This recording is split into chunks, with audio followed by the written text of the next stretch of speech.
So we're going to get started right about now. Anders is going to take off and show you the first in a series of 3 brief, fun lessons. Thanks for joining us.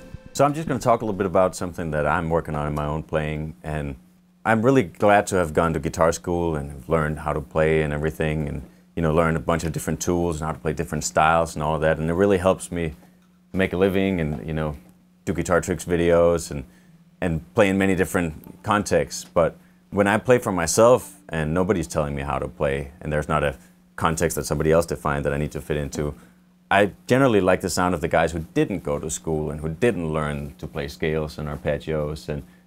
But it can be hard to sort of turn that on and off because you still want to be able to play clean and sound school when you need to. I also want to be able to turn it off. So I'm just going to show you some sort of tricks that I use to do that. And one of those things is to just slide up anywhere on the neck. Let's say we're in the key of A, right? I'll just not look at the neck and just slide up and bend up. And then you don't have to know where you're going or where you're going to end up. You just have to do it with conviction and just...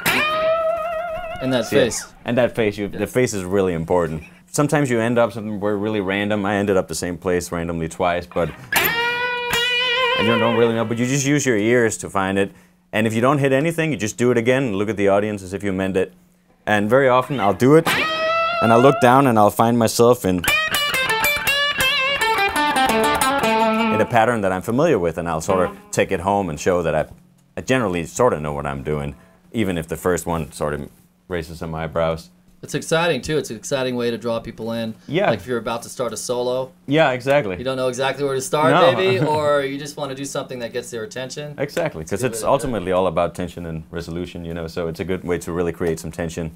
Another thing I do is to try to play stuff that would be hard for someone to transcribe. So, because those are the guys I like Stevie Ray Vaughan is really easy to transcribe. It's very clear phrases, very clear subdivisions. He'll play very sort of clear triplet lick. You can hear every note, or 8th note lick or something like that, where Hendrix is just like, what is he doing? But it sounds super cool. Right. So I try to do that in my own playing also, by instead of playing licks and lines and melodies and stuff like that, you just sort of create some energy that you sort of...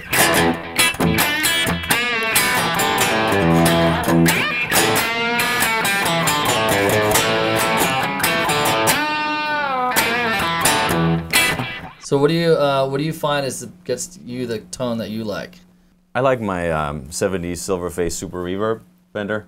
It's just ever since I was probably 15 or something like that, I've just preferred that sound, and whenever I plug into one, it's just boom. It just reacts the way I want it to. And I forgot to mention Andrew's specialties. Amazing blues. He knows blues inside and out. He taught our blues 1 and 2 courses at guitartricks.com, and so that's Andrew's specialty, and that amp totally fits in with that tone. Yeah, it's really dynamic. You can, even just the tone I have now, you can get so much out of it, where a lot of people like pedals that are really compressed, and it doesn't matter how you pick it, but it's just going to be in full volume all the time, and that's great for playing rock, but I like to be able to do that subtle talking, whisper, talk, scream. So you can get a lot without even changing any knobs or stepping on any pedals. You can just get a different expression out of it. So Anders, for our viewers out there who are into the blues, you're also into country. You've got some great country chops and knowledge under your belt. But for our viewers out there who might be more into the blues, maybe they can't afford a vintage amp, or maybe they don't have the right pedal, what would you suggest for some basic tone settings with what you've got to get like a bluesier sound out of your guitar? Well, I would say to go really easy on the distortion, because you're generally better off with the sound that's too clean than one that's too distorted. And a lot of people make that mistake because it feels really comfortable to have a lot of distortion. You can sort of hide behind it a little bit. But if you have the dynamic, sort of loud, punchy, clean tone, it's better than being sort of too squashed and compressed from all the distortion. What specific settings, like bass, mid, treble, works for you for blues? I like a lot of treble, generally. That's why where would you put the bass and the mids? It always depends on the amp, so you have to use your ears, because every piece of gear is different. Even between 2 super reverbs, it might react differently. The pots, and the knobs. So you just got to use your ears to find something. But that's another thing that people do, is they'll crank up the bass and turn down the treble, because then it feels good when they're playing. Oh yeah, you get that. But it's not going to cut through the band, and it's not going to sound very authentic. So right. Turn the bass down and turn the treble up, and a little bit of reverb, and you're good to go. Wail away. Exactly. Yeah. Throw all the rules out the window, and you're good to go. Pretty much. All right. Good advice. So. Solid blues advice. All right. Yeah. What else any we got? More questions? All right, we got another one from Duke of Prunes. Nice. How can I connect my pentatonic boxes on the fretboard? How do I practice that? So I have a good answer to that, because a lot of people get stuck in thinking sort of vertically on the guitar. You know, you'll and then you'll go right. But what you want to try to do to change that up is think more horizontally.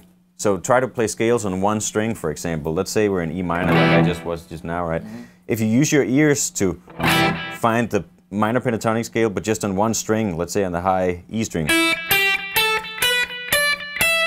See, now I know where it is, but you would have to go. Just use your ears to find it, right? Because then you can use that to connect the patterns.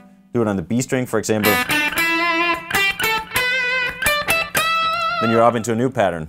So for example, if you start down in your Stevie Ray Vaughan open pattern, right? Then they just go up.